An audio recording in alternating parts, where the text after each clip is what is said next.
Let's see the lumber. What we've done here, instead of putting a column on the bottom, that trim board, we're getting a nice peeled look on it.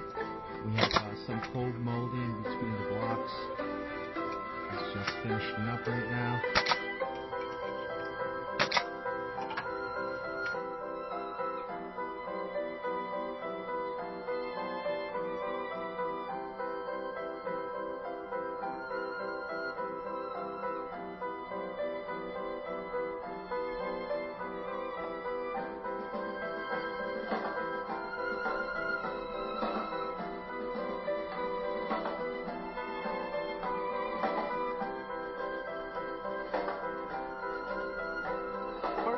For your free consultation and estimate, or go to one of our websites.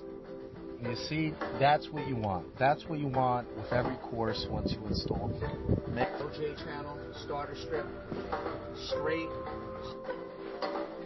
Here we are. We just installed vinyl cedar shake siding on this house.